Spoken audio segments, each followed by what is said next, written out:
Good evening, everybody, and welcome back to the G1 League, our second match of today's doubleheader. It's Vici Gaming facing off against Rilimin, the former Chinese pub stars. They've now formed a team, and, well, they're not really pub stars any longer. They've been playing together for a little while now, a few months at that, and let's see how they're going to do here. They struggled quite a bit in the G League. But we've seen them have some good games, have some performances. They've shown the potential to go far, but so far have not put together any signature wins or any really dominating performances over the course of a tournament. The G1 League will be the next test for Vici Gaming, and over on the other side, we have the heavy underdogs, the unproven team in Team Rilimin. Vodka asked me to give a shout-out to Famofu, so doing it now. Shout-out to you, Famofu, but Famofu no longer with this team as far as I know. He has apparently been replaced or decided to move on one way or the other. With that being said, I'm LD beyond the summit.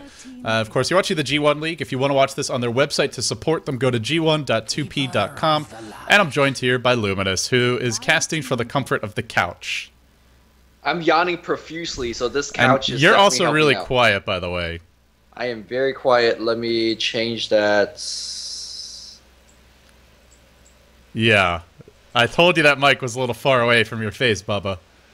10 seconds. How about now? You sound like you're like 10 feet away. Oh my god. Alright, I will hold the penis mic next to my mouth.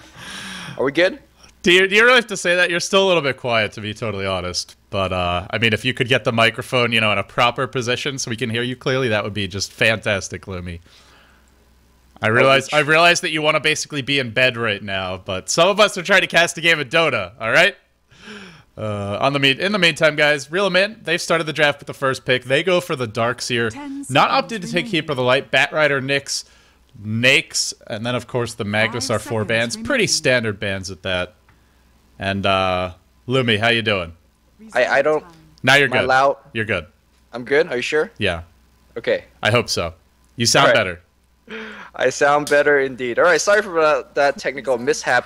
Darkseer, Queen of Pain, and Shadow Demon is the first 3 hero for our men here, and I think really for me, Vici Gaming is how well CTY is going to be playing, because of the 2 matches I think they played against Orange Esport, a lot of draft centers around CTY. If he gets his big farming hero, if he gets a snowball, the game's not even close. If not, then they lose. So CTY is my X-Factor hero and player to actually watch out for. Yeah, of course, Vici Gaming, they've got SYDM. I believe that they've using some different names here, but I believe FY is actually YXY, one of their support players, and SYDM is actually San Diego. So if anyone's wondering, no, they haven't made any roster changes. They're just using a couple slightly different names. So if we get confused, that is why. But SYDM has been an X-Factor for them in the G League, but I didn't watch them in the GST Challenge, and from you, of course, casting those games, it sounds like it really was the CTY show. One of his signature heroes picked up here, the Lone Druid. Obviously, I think his #1 hero has been the Anti-Mage, but they opt not to go for it this game, which I find interesting. Perhaps part of that, there's a Shadow Demon pick on the enemy team and a Darkseer. That's 3 potential Anti-Mage copies for Rilimin. But in the laning phase, Anti-Mage can do reasonably well against Darkseer with a little bit of help. So clearly, Vici Gaming looking towards the mid-game, looking towards those bigger clashes, and just not wanting to deal with 3 Anti-Mages on the enemy team. Yeah, Lone Druid is generally an invitation to a offensive trialing from RMM, saying, I mean, that hero doesn't really provide too much, aside from the random bear harass, but Keeper of Light is a really saying stop sign to that one, because Illuminate is something you can't really take head on, you know, after another. It's just simply too much. And that alone, it's going to give Sanking a lot of room to grow as a hero, because he's not that good level 1 or 2, but if you give him that level 5 and the boots of speed, he becomes a very powerful hero, threatening double Burrow Shrek in team fights. He's really good if you give him the start that he wants. Yeah, as for Rilimin, lots of versatility for them. They can go aggressive trialing. Darkseer's great for that. He can solo, obviously. They can run a safe lane, Shadow Demon plus carry. Darkseer as a solo off lane, or even could go mid, although this game with the Queen of Pain pick, we imagine it's either offensive trialing with him or getting one of those 2 solos. Can even be thrown in the jungle. So basically nothing determined for the lanes for either team right now. If Vici Gaming want to play with a bit of Invictus Gaming flavor, we could see them go for a Windrunner, and something IG loves to run. The Keeper of the Light Sand King Windrunner tri-lane. Incredibly strong. You can muscle the tower down quite early. Constant pressure on the lane makes it hard for the enemy carry to farm under the tower. And of course, if you leave the lane or you try to put your carry somewhere else, well, then you're losing your quick two towers in the safe lane. At least one, and that Windrunner could just be parked there and free farming. So I like the way Vici Gaming's opened their draft. They could do whatever they want. Play defensively, go aggressive. Lone Druid, of course, very versatile. But generally, it's been CTY playing this one for the team. I think there was one game where SYDM played it in the off lane, but not something they do very often. I mean, they still could definitely do it. I mean, CTY has that snowball hero Shadow Fiend, which he went, I think, Shadow Blade into Mask of Madness and just roam all over the map and start killing support. Hey, and this could be the setup that he wants and have that Lone Druid as quote-unquote a backup factor in a sense. But for now, RMM looking to ban out those carries because Lone Druid, although a very, very powerful carry himself, never really play as the only sole carry for the team. So let's see if Vici Gaming is going to be picking up another carry for CTY, or in fact, he will be playing the Lone Druid himself. Yeah, as for Vici Gaming, I mean, prediction, of course, is it's a CTY Lone Druid. But enough about that, Lumi. I think talking more about Rilimin's draft, well, they, since Vici Gaming, don't have any solos yet. Maybe the Lone Druid is the solo, but even then, could very well be a protected defensive tri-lane. And noticing that, they're going to ban out Weaver, Clockwork, who don't have to be solos, but generally are played as such. And two annoying heroes for, say, a Darkseer to lane against, because Darkseer's never going to be able to kill them. He can still get his farm, but he's not going to be able to push down the tower too easily with the constant ability to just cog and basically deny the Darkseer the tower dives. And of course, Weaver pretty elusive against the lack of stun. So I think smart bans, and over on the side of Vici Gaming, smart bans from them as well, banning out the combo heroes for the Shadow Demon, the Leshrac, the Lina, and then the strong tri-lane carry in the Juggernaut, who actually is a quite suitable sort of 2 or even 3 position utility pushing carry as opposed to a true hard carry. I think the bans from both sides really make quite a bit of sense. Yep, very, very standard bans, and Jakiro is going to be the pickup here for the Radiant side, and there's that Shadow Fiend, so we are going to see CTY trying to snowball out of control. It's really one of Vici Gaming's go-to hero, and it's going to be very important for the Radiant team to shut that down. They cannot allow the Shadow Fiend to get going quick, and having a Shadow Demon opening into an Ice Path Dual Breath, that's a pretty impressive way if you want to tackle that tri-lane versus tri-lane, but I really don't think you could do it against Keeper of Light. Sure, there's been some slight nerfs to Illuminate, but like we've talked about Lumi, it's still Illuminate. It's still a bitch and a half to fight against, and they have a decent tri-lane with Jakiro, Shadow Demon, and Darkseer if they wanted to run that, but a little light on damage. I don't see it happening, and the issue is going to be if you run that tri-lane, who's going to lane against Lone Druid? Right now, they have nothing that can shut him down. So I like the Shadow Fiend pick and going for it later because they pick such a strong solo in the Lone Druid and such a dominant tri-lane support and a Keeper of the Light. It means that Rilimin, they have to find a way to deal with Lone Druid, and if they don't do so, he'll get farmed. If they focus on Shadow Fiend, the Lone Druid will have a good time, but if they focus the other way around and they try to shut the Lone Druid down, then Shadow Fiend's going to have a good time. So by starting with really strong laning heroes, Keeper of the Light and the Lone Druid, they open themselves up later on for a Shadow Fiend pick that can't easily be punished. I think it's a very smart way to draft the hero. And like there's a very, very powerful tri-lane hero, whether he's going to be playing the carry or support, but judging from this lineup, he is going to be played as a carry. So I think that's a hero that can perhaps take on the Keeper of Light, especially if you catch him a little bit out of position, but I really don't think so. And then we're going to see Wow, XTT playing the Silencer. I'm not exactly sure what the Silencer pick really is about, but I guess this to really shut down the Darkseer. Darkseer likes to search himself, run and drop the wall and vacuum. And that's a very precise combo that if you drop a global on top, you get it canceled, or you prevent the follow-up of the Ice Path, you prevent the follow-up of Sonic Wave. I really like that hero, and I think he's going to do a lot of work in this particular game. What I like about it is it's an XTT silencer. XTT, usually one of the first 3, either the second or the third position for this team. I imagine he'll be going mid, and SYDM's going to be taking that off lane. We'll probably see the CTY defensive tri-lane with the Shadow Fiend pick. I hate support silencer. I think it's one of the most useless supports in the game in like 95% of cases, and I think the statistics bear me out. At least anecdotally, I've probably cast 8 of those games, and I think the team with support silencer has lost every single one. But we won't see it this game, Lumi. It looks like it's probably going to be a solo mid silencer, to be honest, and that's a hard matchup for Queen of Pain. She has ways, of course, to remove Curse of the Silent with Blink relatively easily, as well as the new, and I always forget the name of the spell, Last Word, but it just does so much damage. He's a bit vulnerable to ganks, but because they have Lone Druid and the Shadow Fiend, these two heroes that really are going to love if they can get some farm, I don't know how much pressure they're really going to have to put on the Silencer. Sure, they can do it, maybe they kill him, but then it means Shadow Fiend's free farming, Lone Druid's probably going to be a good time. So, in a way, it's basically a third core for a lineup that is a very strong laning stage, and I think just reinforces what they were already trying to do with the draft.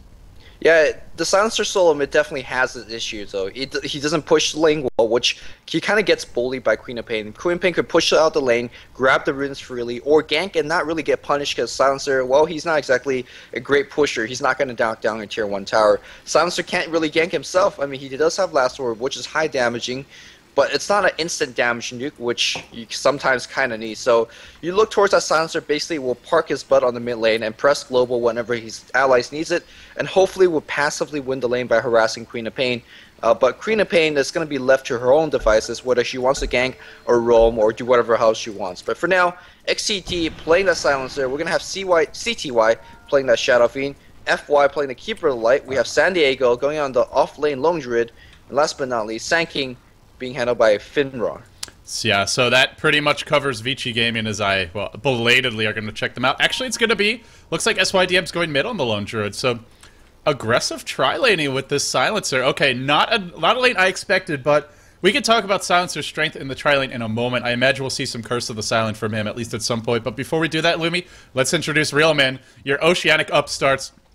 Formerly Famofu's Throws fan club with some roster changes. No longer is Famofu part of this team. They are Rilimin. Yumu Kampaku, I think this is their new player, played the Queen of Pain. Vodki on the Jakiro. He had some great Rubik play earlier in the G1 League Phase 1 qualifier. Kux, the hard carry on the Gyrocopter. T-Duck playing that Darkseer. Starting with the Ion Shell off the bat will be just jungling, it appears. And Lippy on the Shadow Demon. So aggressive trialing with Silencer with Keeper of the Light to keep the mana flowing. What do you make of this? I mean, if he's going to be going for the Curse of the Silence build, I don't think it will be too good against the Radiant build, Radiant side, because Flat Cannon will easily take that one off. Shadow Poison will easily take that one off, and Jakiro, well, hopefully he stays back. And if he needs to drop an Ice Path, well, it's not exactly a big deal. So I'm looking, actually, it's going to be a Last Word build from a Silencer. And to be honest, Last Word's pretty crap in the tri-lane. Again, it doesn't stun, it doesn't disable. It's sort of disabled, but that disable comes in whenever the Radiant side feels like, whether they want to silence themselves quick or whether they want to run out of the range and then gets disarmed, which again, it's not exactly the biggest deal. So it's only really useful in really cluster team fight where spells need to be dropped instantly. And Finra bricks this quite quickly by dropping that Observer Ward. They will block the pole camp. This was not spotted by the Radiant as he had an Invis rune. The one concern is Rilimin. I think they were actually expecting a little more of a... I think they're expecting more like we were. Just, you know, that defensive tri-lane run the Lone Druid as the offlane. As we see wards deployed towards the top river. Obviously, you don't need that ward to deal with Shadow Fiend. So they're going to be surprised by this tri-lane. Obviously, they see it now, but they don't have wards up. Burrow Strike off the bat on a Kux. Illuminate being channeled. Disruption was there at the perfect moment. Now the disconnect from Lone Druid. I don't think it would have been First Blood, as Last Word, I believe, had already procced at that point. Or maybe not, but either way, the disruption definitely going to save him. So nice play by Lippy. But Rilimin, they're a little bit blindsided. They will deward the camp now, but they don't have much vision up. We could see Keeper of the Light be a nuisance in the jungle, so it's going to be up to Lippy to get some good vision of that Keeper up. If you don't have it, the tri-lane gets a lot harder. Yeah, I mean, the fact that they got blindsided is not exactly the big deal, because to me, I think they got the better matchup. Sure, Queen of Pain is not exactly going to have a field day on the mid lane against San Diego, but Darkseer versus Shadow Fiend, you'll take that matchup any day. And of course, this particular tri-lane, Silencer's got to basically prove himself that he's going to work. Now, with that said, Keeper of Light is still a beast in terms of tri-lane, but it's also a Sand King that's not going to get too much level. He's not going to get too much farm. They don't really benefit from this tri-lane. You can't smoke off and gank mid because, well, first you're trying to gank a Queen of Pain, and secondly, you don't have smoke, and third, you have a level 1 Sand King Burrow Strike. So I really dislike the way that Vici Gaming laned this. I think it should be Keeper, Shadow Fiend, Sand King up top. You win the tri-lane if it's the heads-on, or if they don't challenge you in the tri-lane, your Sand King gets to pull, your Shadow Fiend gets to farm, and then you throw your San Diego Lone Druid to the Wolves. Big deal, and then you have your Silencer farm mid. And here's the other thing. It delays the global. The global is going to be much slower. Sand King is your only initiating stun, and he's going to be under-leveled. Yeah. And most likely, unless they get a bunch of kills, which, like you talked about, they don't have a great killing tri-lane. They do have some kill potential, but with good position and from the Shadow Demon and the Gyro, I don't think we'll be seen to happen.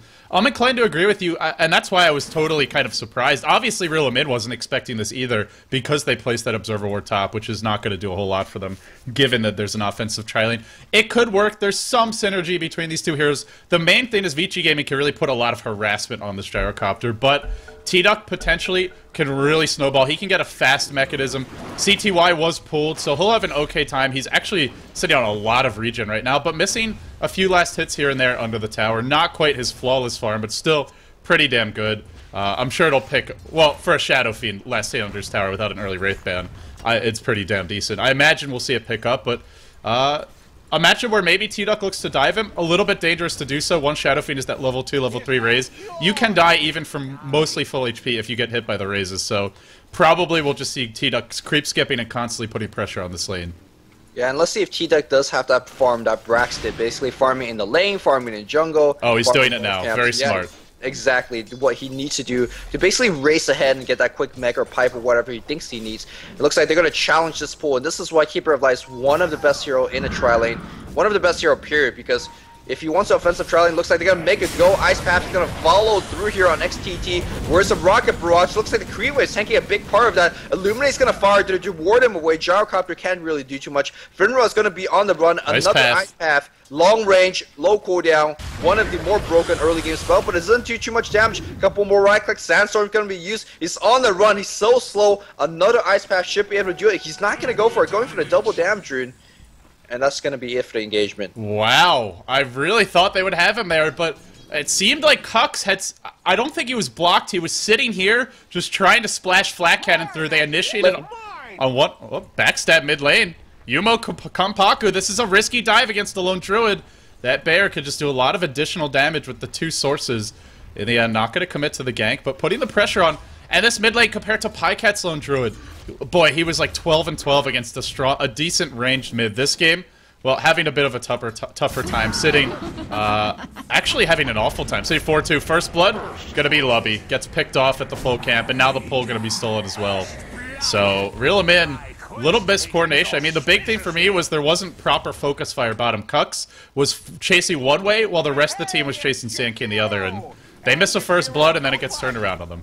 Yeah, I thought the tri-lane was actually going quite well for the Radiant side, and then they really messed it up just there, and then now the advantage is all back to Vichy Gaming, which they, in my opinion, needed that advantage. But back in the mid lane, though, this Lone Druid is just having a horrible time. He can't even get the resummon off because the bear was taking poison damage. So he, damage is taken, you can't resummon. 100 free goes to the Quap, which, well, she will definitely take it. The good news, though, is CTY's having a ball. Up to 20 and 3, now accelerating his farm. Barely behind our Darkseer, who has to be careful. T-Duck trying to get in range with double Ion Shell. I mean, Shadow Fiend's a hero that you can only really dive him if you either have stuns or you have a good ability to dodge his raises. Sure, you have Surge, but this is CTY, a strong Shadow Fiend player, a player who was impressive earlier, and if you dive and get triple raised, you're almost certainly going to die because you won't have creep support. So instead, I think T-Duck just playing the smart, creep skipping, not going to be able to stop our Shadow Fiend from CTY from farming. Would like to see him continue to do those pulls, though. For some reason, choosing to fight closer to the lane, and that's going to allow CTY to put the harassment on him, something that he really should look to avoid in the future. As once again, mid lane, SYDM just getting trashed in this lane. I mean, I've never seen a Lone Druid of this much trouble versus a Queen of Pain. I mean, Queen of Pain's decision to go level 2 Shadow Strike, which is not something we see too often, really is taking San Diego's region. I mean, he really wants to get up to his Tranquil Boots, but you gotta be careful about Tranquil Boots nowadays, because when that thing breaks, you're losing a lot of movement speed, which is definitely an issue when you're up against a Queen of Pain. Queen of Pain is playing rather well, using that Bottle Crow to take those mana and making sure that he's continuously Shadow Striking San Diego. Oh, so it looks like you can actually use Disruption to dodge the damage from Last Word, which makes that silencer fairly useless. But CTY on the hunt, he's going to tango through here, looking for T-Duck. Still chasing, has his Tranquil Boots up, he's faster, he needs a double raise, he's got to get in range for that first raise, then the second, nails it, and picks up a solo kill. And that's sort of what I was talking about, just with the power of those raises to burst a hero like Darkseer down. But that was not what I expected, which is the Tranquil Boots running him down. I mean, I thought we'd see the tower dive and then the kill, but not that. Wow, yeah, nice play. Well, we'll talk about that gank later on, as again, the disruption making, a little bit untimed, and it looks like San Diego, or not San Diego, Gyrocopter a little bit issue, but Sand King is the first one that dies to tower. Oh, big Illuminate, but he's actually fine because he didn't channel enough. Rocket's gonna fly through it, and looks like Lippy trying to clear it up. Meanwhile, Twin Head's gonna find himself. XTY, Ice Path's gonna get used back and forth. Nothing yet. Ice Path is going to hit on FY, but they really can't get that kill. Looks like Curse is also taken. Curse, in my opinion, one of the worst spells in the game. If you don't max it and use it quick, well, right now 4 levels in, only a single point. Well, it's like you talked about. I mean, Gyrocopter can easily remove that Curse of the Silence. Sure, it's going to proc Last Word, but you know, I guess that's something that you just have to live with. That maybe they're better off just trying to avoid the Last Word damage, taking a little Curse damage here and there. But there's lots of, you know, Ice Path really not that expensive in terms of mana cost. Shadow Demon has the point Shadow Poison, so we'll see. 1 point in Curse is not the biggest loss in the world, though. Not a huge investment for him, and he's got Keeper of the Light, so spamming any spell is really no problem for this tri-lane. I think they're in good shape for Vici Gaming, mainly because CTY is snowballing. I mean, gets a solo kill in T-Duck, now zoning him off the lane. Gonna hit the first raise, barely missing the second.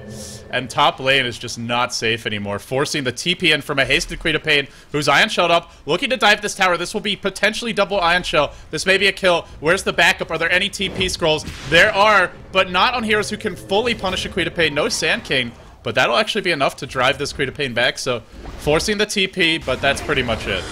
I'm not sure why exactly she's running. She is level 7, unfortunately, because she has 2 points into Shadow Strike. Don't have the last point in Queen of Pain. Perhaps that's why she really can't think she could take that fight. Bottom lane. On the bot lane, though, they're making go, realizing a teleportation has already went out. Finral, nice Burrow Strike out of there, and that should be fine, bringing them away. It looks like XTT turning around to take the fight. The Rocket's gaining quickly, but just no follow-up spells there either. A lot of early game action, not much kill. One thing I do want to point out is that earlier we saw the similar matchup between Darkseer and Invoker.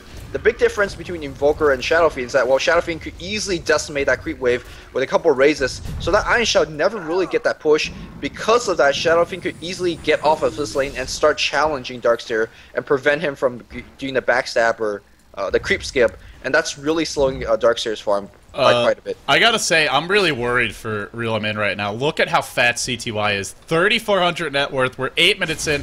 He's gonna have a Shadow Blade by like maybe the 11 or 12 minute mark, I would say, at the rate he's going. Perhaps even sooner than that. And a Shadow Blade this early, look at Rilimin. They're all food. Even a hero like Queen of Pain can be brought down if you hit those 2 raises, catch her before, while her blink is on cooldown, something like that. And he's just gonna keep on pressuring this tower. A matchup that isn't easy for the Darkseer to shut down the Shadow Fiend when he was pulled as heavily as he was, but to give up the solo kill, it just really hurt him here, and especially with the failed gank from the Queen of Pain top, that basically lets your lone druid back into the lane, and now we see he's quite caught up in farm. He was sitting at like 4 CS to 16, now it's 24 to 33, which is not nearly as bad, and also level 7, so now not an easy kill. The tri-lane, back and forth, a little bit of an advantage for Vici Gaming, I feel, just because it's an offensive tri-lane and they've been stealing the pull, but relatively even, but the X factor is really looking like it's going to be CTY right now.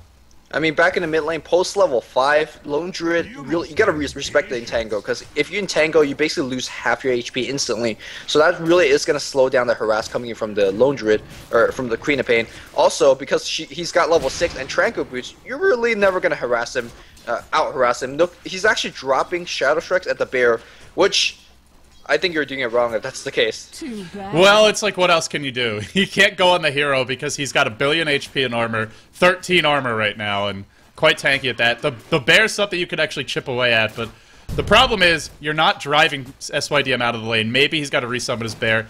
And top lane, T-Duck cannot even get past the creep wave to creep skip anymore, nor is it really safe to do so any longer, because we're at a point where Sand King has a TP, Sand King will have his boots soon. You've got to be worried about that global silence coming out soon, potentially getting you caught behind enemy lines, and of course, oh, we're going in now with the Burrow Strike to start, but the disruption here, the call down to follow through, looks like Fenrir is in a world of trouble. He's still alive, he will go down to that final Shadow Poison, actually to the Jakiro burn damage from Dual Breath.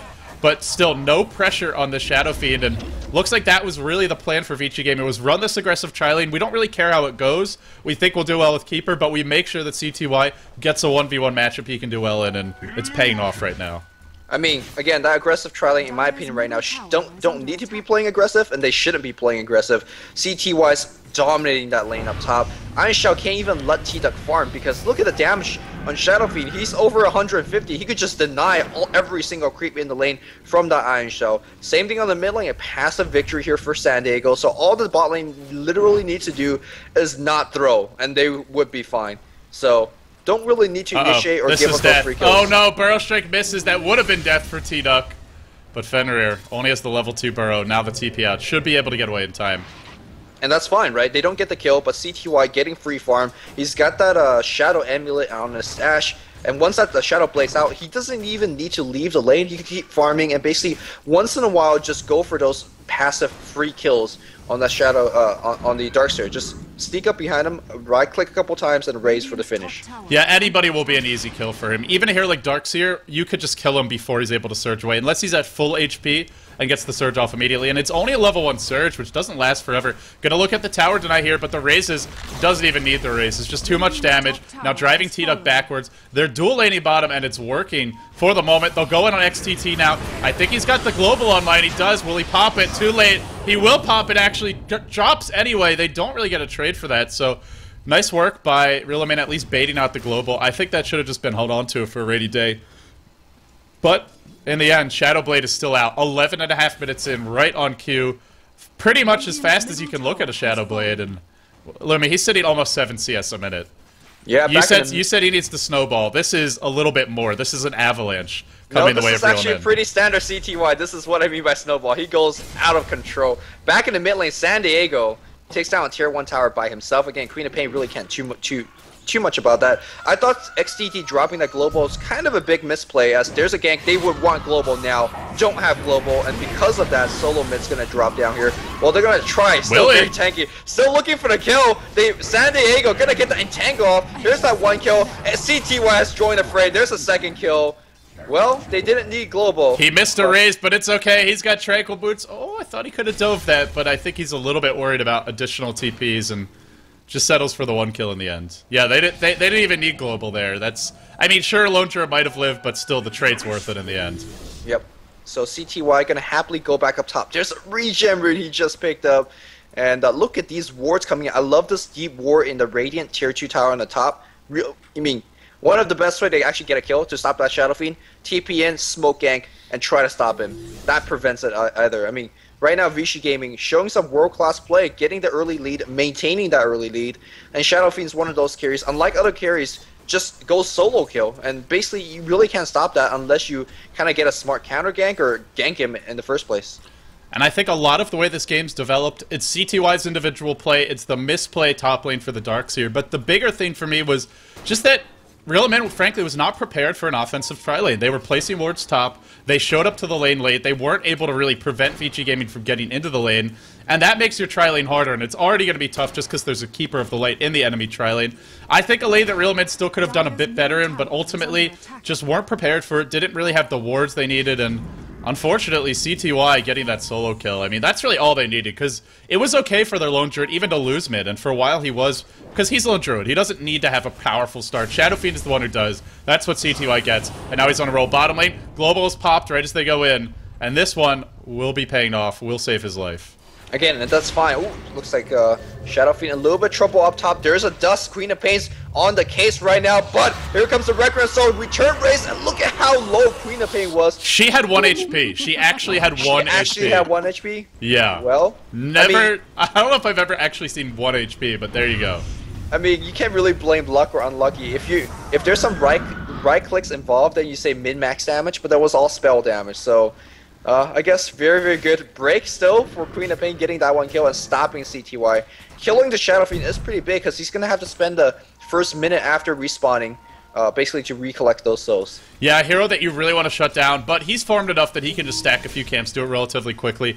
I think they're still in decent shape in spite of that death. And the nice thing is, well, you have Lone Druid, so he may not be that farm, but he's going to show up with a Cloak or in a Basilius, and he'll just start basically 4-manning with his team. It'll most likely be a 4-protect-1 with CTY just pushing out, farming one side of the map. Then we'll see this Lone Druid just grouping up with his team. Not really playing as a hard carry Lone Druid, just kind of a meat shield, basically, and that's what we'll see. CTY TP's top, continues to farm pretty much exactly as expected, and solid play overall from Vichy Gaming so far. It's going to be hard for Rilimin. They're going to try and fight. T-Duck surges in, looks for the vacuum, finds it, but a 2-hero burrow strike. Beautiful from Fenrir. Now the Curse of the Silent doing big damage. Additional last word thrown out. This is going to pop soon. T-Duck going to drop to this last word damage. Queen of Pain ult flies out. T-Duck actually still alive through it all. Burrow striking forward, Queen of Pain to fall. The Bear taking some damage, still manning up, still fighting. A secondary Illuminate, what a disrupt by Lippy, keeping him alive. I don't know if it would have killed him. Would have been close. She blinks forward. One San Diego. SYDM dies to the poison, but now Yumu trapped in the trees. He'll be the counter kill. And meanwhile, CTY on an island just pushing top lane. Attempted trade from Gyro, but Gyro with Tranquil Boots Arena Basilius does not push like a Shadow Fiend with Treads, Aquila, and a Shadow Blade. And of course, those raises just mowing down creep wave after creep wave. CTY gonna get this tier 2 with the... Oh, looks like somebody's gonna challenge it, but he does not care. He's actually gonna start fighting T-Duck right now. Gotta be careful or he's gonna get roasted like a Beijing duck, but no. Looks like a little bit of reinforcement from Gyrocopter. On the bot push, though, I think it shows you the inexperience of Vichy Gaming. There's no reason they needed to really hardcore push that, especially with Global Silence on cooldown. Global Silence was absolutely necessary there with Queen of Pain, Darkseer charging you like that. I do want to say though, Last Word is still very, very helpful against a spell like or a hero like Darkseer or Queen of Pain because they really want to cast multiple spells throughout the team fight, and that long duration silence after first spell is being casted is very, very helpful.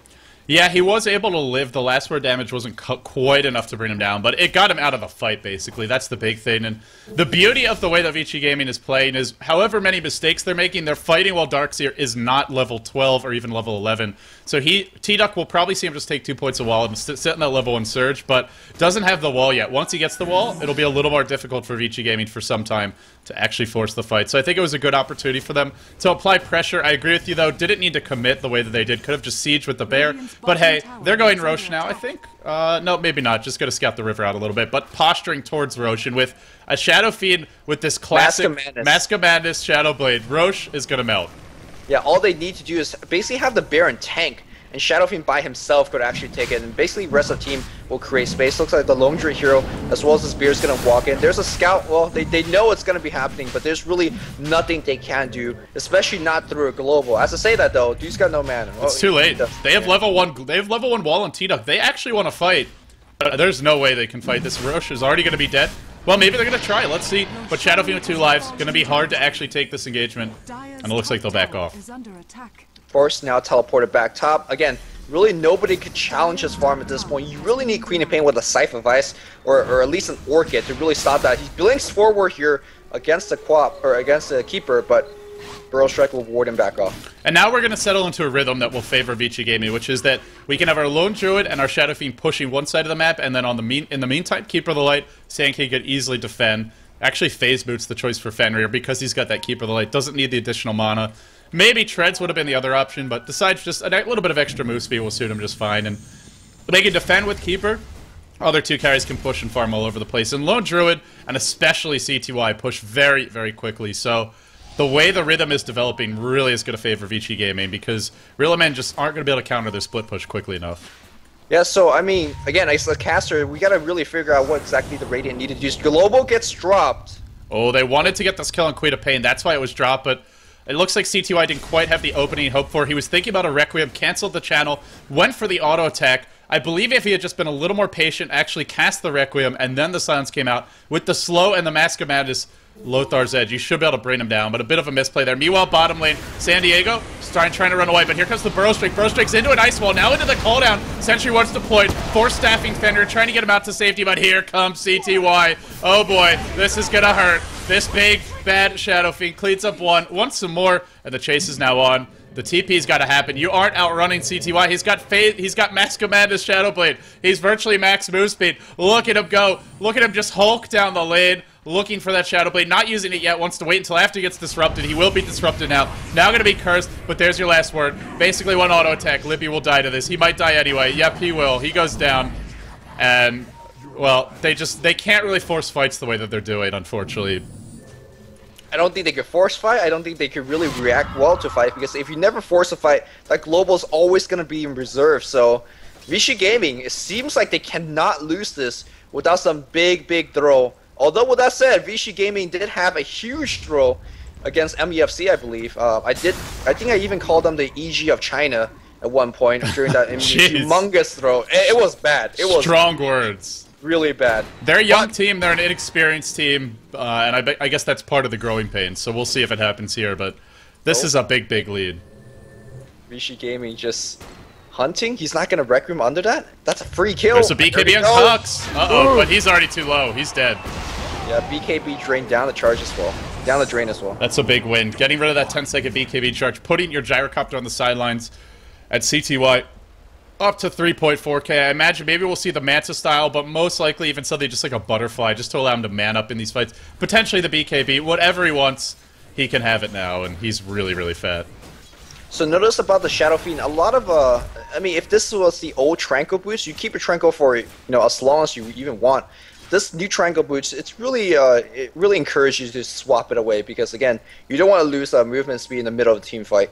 So, well, he goes for treads, which is something that quite normal for a Shadow Fiend. It actually works pretty well on an agility hero, because of course you can just change it into Rune of a Kilo, which is a pretty suitable item for someone like Shadow Fiend. Benefits from the armor, benefits a little bit from the mana regen, and relatively cost efficient, so I think it's a pretty optimal build. Uh-oh, 3-hero Burrow Strike. That's not a good way to start the fight. There's no follow-up yet, but I imagine CTY is going to be heading this way. Meanwhile, Queen of Pain ult gets dropped. There's your global. Fenrir is still alive. He's got another Burrow Strike. He gets mech'd up. I can't hear anything, but I see CTY just clearing out some illusions. They are going to back off. Darkseer Wall is available. It's level 2, but with the Sieges of the Immortal not yet quite done. They've got 2 minutes left, maybe a minute and a half. They're looking at the tier 2 bottom. And I don't know that Rilimin can defend this. Darkseer heading back to base as fast as he can. T-Duck wants to fight this, but they've already given up the position. They're going to have to back up down the hill as CTY just mauls away at this tower. Not long for this world, I feel. In you go, the spam driving the supports back, and this will be a tier 2. Most likely falling. They really want to fight with the vacuum into call-down combo. BKB up on CTY, who will choose that, so going for some survivability now. Too late, tower's dead, but that's a vacuum on 3, an ice path as well. In comes the BKB from Gyrocopter, but it's CTY, who we want to watch as he goes to work. 2 on the sidelines, more to follow. Triple, essentially, in terms of the damage done, but 3 kills spread across the team, and now they look to break high ground. No wall was even used there. Well, I think he was a little bit too slow on that. Oh no, he's gonna try to run, but 2 right clicks from CTY. They're completely dead. Of course, nice vacuum to Ice Path combo. A good start, especially with the global down. I think that's really why they want to take that fight. They're thinking to themselves, we're never actually gonna win a team fight when the global's online, so we just have to take a risk. We're down so far. What is there to lose? I mean, the game is basically lost at this point. We just have to take advantage of the global being down and go for it. Didn't work out, you know. Well, game 2. Yeah, there's coming back from this. I don't see any way for Vici Gaming to throw this one. The gold graph is basically telling the tale at this point. They're up by about 14k, 10k experience, so 14k gold, 10k experience, and I'm not convinced about the offensive tri-lane, but I like the fact that they did one just to give CTY that 1v1 matchup, because I mean he just showed his prowess in that situation. Shadow Fiend versus Darkseer, I would say Shadow Fiend actually does pretty well against him when he's pulled, but still, I mean, to get a solo kill, not something you would ever expect in general, and now he's looking to go mid. Gonna go on Lippy, right out of vision of the tower, so there won't be any sort of disruption to save him. Now the Requiem channel with the slow, going through the BKB of Kux, who tries to run, tries to hide, no escape. This terror going forward, triple for CTY. Can he get the Ultra? He's got that Shadow Blade, he's got that Mask of Madness. Oh, actually might even die here. He just the Immortal's down. There's your Queen of Pain ult. Burrow striking through. Nice BKB timing from Yumoku. Once one, we'll get Fenrir. Looks like he might not get CTY or XTT though, as they are able to escape. There's your Surge in. Now the Blink, going for XTT. Pops the global again. Looks like he will live. And that's going to be the end of the aggression for the moment. So they get Rax, they do some damage mid, they get an additional kill of Gyrocopter, who's just... Shadow Fiend finds regen. I just want to point that out. Really? CTY? Come on. He's going to come back and demolish this Twin-Head Dragon. Or Lippy. Not. Poor Lippy. I guess... Should have went for the THD. But, man, sometimes you be good and sometimes you be lucky. And CTY... Is both. Yeah. It really is both. Very true. And well, heading into game 2, I don't really feel the picks were the reason Vici Gaming is winning this game. I just feel like it really came down to the individual play of CTY, and I mean some decent team decision making, but let's be honest, quite a few mistakes from Rilimin. I mean, quite a bit of mistake from both sides here. XTT, in my opinion, not impressive performance on Silencer. I know I hawk him on quite a bit because I feel like Silencer is one of those heroes that is so powerful. Global Silence, in my opinion, one of the best 5 ultimates in the game, but also one of the most difficult ultimate to use because on paper it doesn't actually do any damage. It's not slow, it's not stun, it's not damage. It's just one of those quote-unquote positional play kind of thing, and it's if you press it on the right time, it's the best ultimate in the game. If you don't, it's one of the worst. So, you know. Well, I want to see more silencer. So. Yeah, it's a very situational pick, and it's just so much harder to execute. Like, because you could just go in, drop a big RP, and well, as long as you hit a couple heroes, that was a good RP. 99% of the time. Cucks maybe looking to die here. No crit yet for CTY, so he'll live. But I mean, whereas you look at Global Silence, like you're saying, it's very hard to find the right opening. And I got to agree with you. I mean, I felt like his globals didn't accomplish too much, but CTY just got so fat so quickly that basically just pressing R at any point during a fight was going to be enough. Yeah, I completely agree. So the CTY show continues. So maybe look towards banning the Shadow Fiend for next game, but CTY has a lot more heroes aside from that one. There's the anti-mage that he's very, very famous for. I mean, we're saying like we're counting RMM already completely out of this.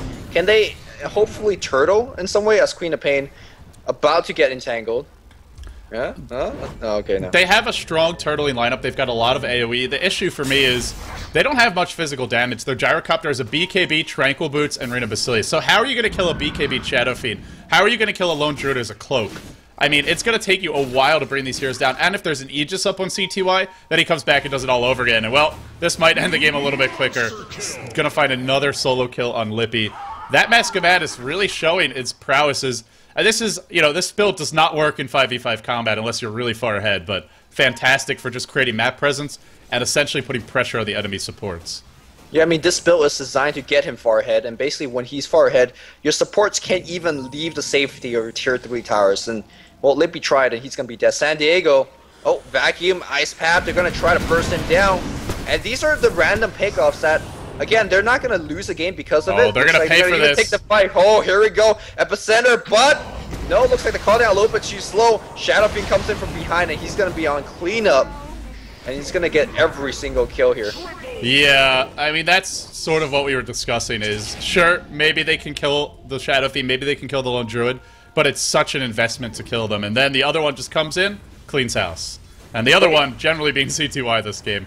13-1-3. His team is 19 kills. He's been in on 16 of them. Really a tour de force. Yeah, the point I was trying to make before that teamfight breaks out is that sure, San Diego dying there won't actually have a big effect in this game, but it really shows the inexperience of the team. And the reason I'm being so hard on Vichy Gaming is that I could see them go very far. I mean, CTY, very young player, and a very, very dominating player that we're witnessing this game, but they need to actually shape up these plays. Look at him. It's actually when walking in front of the tower, in front of the fountain, trying to get something going, but... Uh-oh. He doesn't have BKB. Might be in a bit of a pickle here. Here comes the Requiem, though. It's probably time to back. I think there's a Queen of Pain ultimate available. He's going to look to head away to the right. Gets Vacuum back in. That's 800 gold down the drain. Well, you talked about the throws, Lumi. I don't know if they're going to lose, but these are definitely some attempts at throwing right now we're seeing as Rilimin are going to happily collect a few free kills on the back of that CTY death. Something about being China's. Something fish about China. I don't know. Okay. Thank you for your translation. No problem. I try. 2 gems on the deck. Right next to each other? Yeah, just 2 casual Best gems. friends, yep. Wait, who was holding 2 gems? I think there was one that Radiant lost earlier, and then Vichy Gaming had 2, and then when we saw Keeper of the Light go down, he dropped another 2, so... Okay. Just 2 hit the deck. Nobody cares about them, apparently. Nobody gives a F. He's pinging. Oh, look, like, Lippy's gonna take one. This is like a party for a support player. A gem for everybody. And, well, Vichy Gaming making this game harder on themselves than it needs to be, but now they're going to Roche. I imagine with this Aegis up on CTY, then they'll look to break that second lane of racks, and despite that fight not going their way, should be relatively painless for them. But if they lose a couple more fights, then it will get hard. Well, Global's going to be available in 5 seconds, and so Realm's going to try to do something, but Aegis is done. It's going to get picked up here by San... Oh, it's not picked up yet! Are they going to make a... Oh, here comes the Quap. CTY says, I don't need that. You take it. Oh, what? What is this game? What the hell is this game? Oh, is he going to die for it? He has Blink up. Is he blinking? Blinking? Oh, gets pushed to the high ground after a midget blink that was too short by the blinding light of our Keeper of the Light. That is actually Woe Dodo worthy. Holy crap. Or not, or Dodo, what is it called? Fails of the Week worthy. Yes. Holy Holy shit. Aegis, and then like the short blink, which is the fail in itself. You were not kidding when you said the EG of China. My goodness. I wasn't kidding with the EG of China. Like, what's going on? Like, they're clearly dominating. They're winning so hard. Why don't you just win? There was a trap. They wanted to give the Queen of Pain a false sense of security. Now when they break the base, well, now they'll play well, Lumi. Yeah, I mean, now they're calm, collected, with the BKB a crit, Yasha, Mask of Midness, Yasha. I mean, this guy... Somewhere 2009 is shaking his head furiously. 2009 might be a little bit proud, too, because evolution of the Shadow Fiend. The bear, a little bit of trouble, too. Yeah, well, they're looking to siege down the base. I think they'll still be able to break it, but T-Duck, potentially a big vacuum here. Catches out 3. Ice Path to follow. No wall, though. Nice global. That's the global they were looking for, and now the turnaround comes. CTY manning up. Well, the turnaround on the racks, but hey, get 2 lanes of racks. This game is pretty much in the bag. Now the wall deployed. Too late. $1 late, $1 short. I think BKB up on our Shadow Fiend, dropping to his own illusion. Pops it with the Requiem. Forced to back off. They get 2. They should probably be able to kill Yumo, who drastically underestimates the amount of damage that CTY can put out. Just a fountain of destruction, this guy. And now the Sanji Yasha complete, taking the YYF Lifestealer build to the next level he is. And on that note, they're going to take 2 lanes of racks, and with it, I think the game. Yeah, I mean, I just love after casting an LGD in-game where they're really, really methodical, taking a tower after tower, all 6 tower into the Roshan, and then slow siege up for racks. And then the difference of playing style of Vichy Gaming, a big sledgehammer, just down every single lane possible, looking for random kills here or there, and then just, you know, not really clean. It's really messy, in fact, but it gets the job done. I can't get over that Aegis snatch. So that is one for the history books. It's not even a snipe. Somebody put this with dubstep music and 420 YOLO swag. Queen of Pain just walked up, and they didn't even punish him. So, like, what the hell's going on? And it wasn't even like it was a successful bait, because the Queen of Pain just blinked away and lived.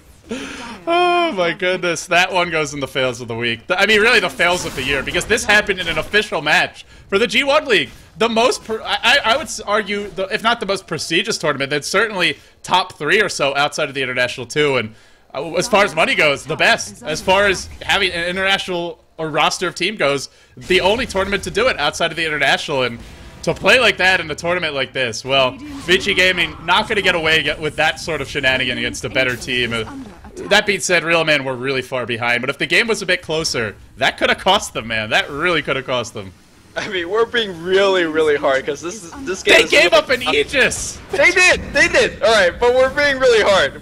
They're clowny, so we're being clowny, and thus the game's clowny, but...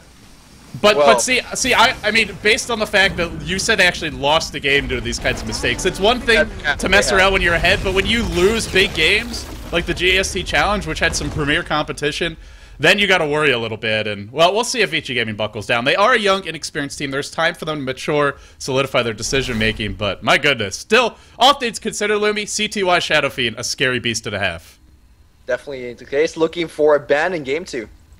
All right, guys, stay tuned. When we come back, we will have game number 2 of this best out of 3, Rilimin versus Vichy Gaming. Currently, Vichy Gaming leading the series 1-0, but not out of the woods yet. They got to bring the cow home, basically, or the hog home. Whatever, my farm analogy is not top-notch. LGD is waiting for whoever takes this series. Stay tuned, more action after this.